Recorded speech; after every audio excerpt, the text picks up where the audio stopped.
6 सितंबर की रात 3 बजे बुज़दिल दुश्मन भारत ने 3 मकामात से पाकिस्तान पर हमला कर दिया।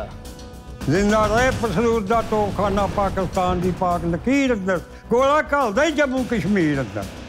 भारतीय फौज ने वाघा बॉर्डर पर रेंजर्स की पोस्टों पर कब्जा किया तो ऐसे में पाकिस्तानी तोपों ने भी गोलाबारी शुरू कर दी और यूं एक अजीम दिफाई कहानी का आगाज हुआ। मैदान जंग पे आमने सामने 5-6 गज के फासले पे आ गए।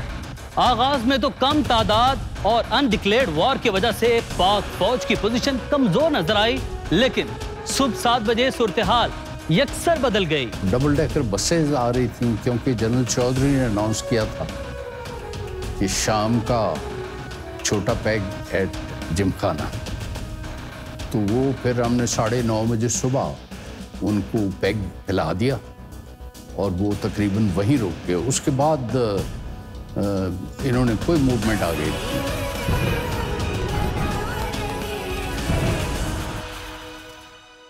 बात करते हैं बरकी और हडियारा सेक्टर की, जहां 6 और 7 सितंबर की दरमियानी रात को मेजर राजा अजीज भट्टी शहीद ने महज 60 जवानों के साथ पोजीशन संभाली और दुश्मन को पसपा करके रख दिया।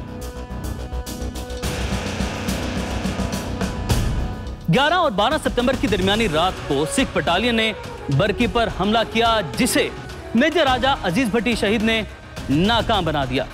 12 सितंबर को बरकी से थोड़ा पीछे बीआरबी नहर के किनारे मेजर राजा अजीज भट्टी शहीद दुश्मन पर ऊंची जगह पर खड़े होकर बमबारी करवा रहे थे।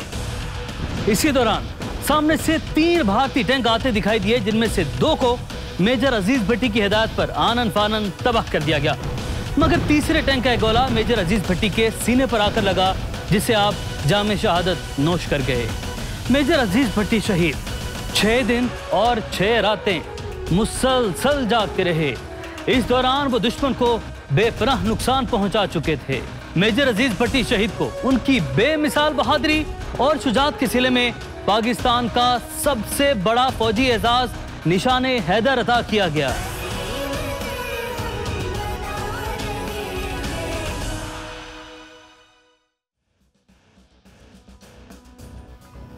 हडियारा के मकाम पर मेजर शफकत बलोच ने सिर्फ 100 सिपाहियों के साथ बगैर मोर्चों के खुले आसमान तले 9 घंटे तक भारतीय फोर्सेस को रोके रखा। दोपहर 2 बजे पाक फजाइया भारतीय एयरबेसिस पर हमले का हुक्म मिलने के बाद स्क्वाड्रन लीडर सज्जाद हैदर की क़यादत में लड़ाका तैयारों का दस्ता भारतीय एयरबेस पठानकोट पहुंचा।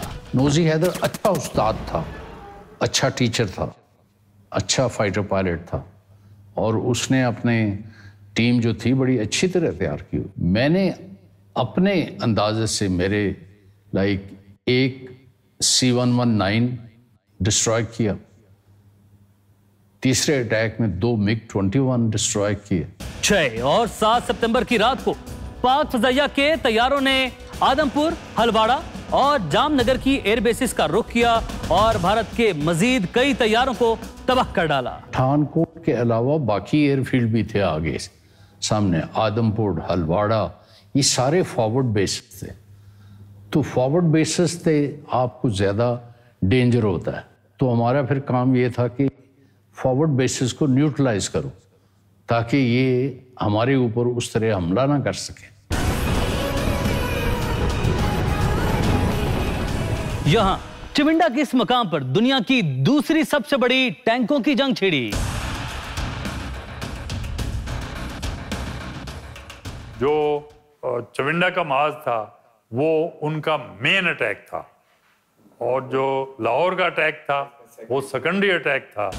यहां दुनिया की दूसरी बड़ी टैंकों की जंग छिड़ी जब भारतीय टैंकों ने इस तरफ से चविंडा पर हमला करने का मंसूबा बनाया और कोशिश भी की, जिसे पाक फौज ने न सिर्फ नाकाम बनाया बल्कि इस मैदान को भारतीय टैंकों का कब्रिस्तान बना दिया।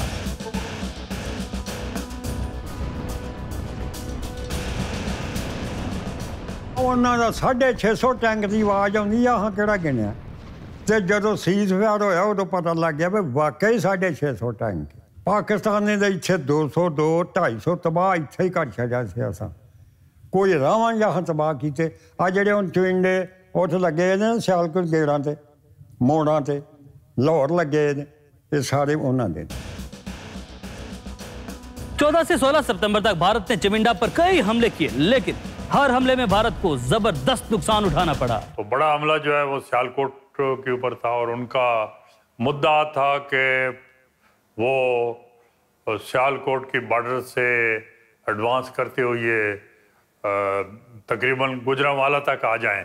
उनका हमला आया और हमला करने के लिए आए, लेकिन उनमें इतनी सलाहियत नहीं थी, इतनी मोटिवेशन नहीं थी, इतने ट्रेन नहीं थे और इतना ईमान नहीं था जिस तरह हमारे में है। वो राइफल लेके दौड़े होंगे मेरे कोल ते, उन्हें आख्या भी राइफल वो बंदा खलोता राइफल लग जाओ, मैं ब्रश मारे उत्थे लम्बे पा हटे।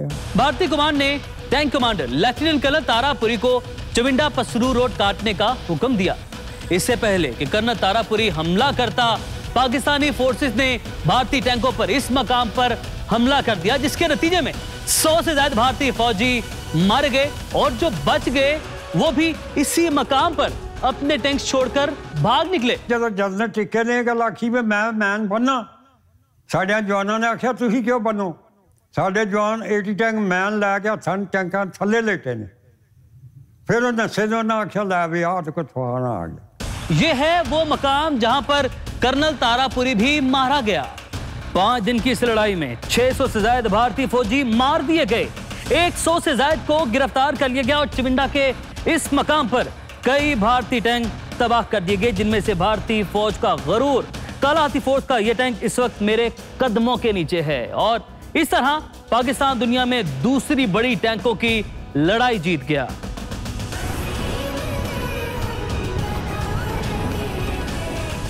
जमीन और फजा में गुत्थम गुत्था होने के बाद समंदरों में पाक बहरिया ने भी मुल्क की दिफा में मिसाली किरदार अदा किया।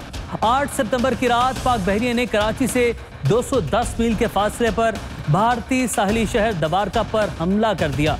पाक बहरिया ने जिन जहाज़ों को इस हमले के लिए मुंतखब किया, उनकी तादाद कुल 7 थी। पाकिस्तानी बहरी जहाजों ने दबारका पर तकरीबन 1.5 घंटे तक शदीद बमबारी की, जिससे भारत का रेडार स्टेशन तबाह हो गया। दबारका के ऊपर एक रेडार लगा हुआ था जो हमारी समझ के मुताबिक उनकी जो एयर ऑपरेशंस थे उसको बड़ी अच्छी तरह कंट्रोल कर रहा था। हैरत की बात यह है कि दबारका के दिफा के लिए भारतीय बहरी जहाज मौजूद ही ना थे, क्योंकि 6 सितंबर को इंडियन नेवी के अक्सर जहाज जो थे बे ऑफ बंगाल में थे और फिर भारतीय बहरिया जो है वो अपने पूरा श्रीलंका के चक्कर लगाकर जब पहुंची है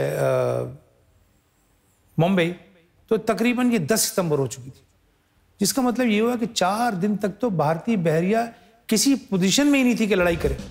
जमीनी हो, बहरी हो या फजाई महाज, अफवाज पाकिस्तान ने दुश्मन को हर महाज पर मुंह तोड़ जवाब दिया। 17 रोज तक जारी रहने वाली जंग में पाक फौज के बहादुर जवानों ने बहादुरी और जुर्रत की लाजवाल दास्तानें रकम की। असातिज़ा, तलबा, शायर, अदीब, फनकार, गुलकार, सिविल डिफेंस के रजाकार, मजदूर, किसान, सहाफियों समेत पूरी कौम ने यह बात साबित कर दी कि वतन अजीज का दिफा नाकाबिले तस्खीर है।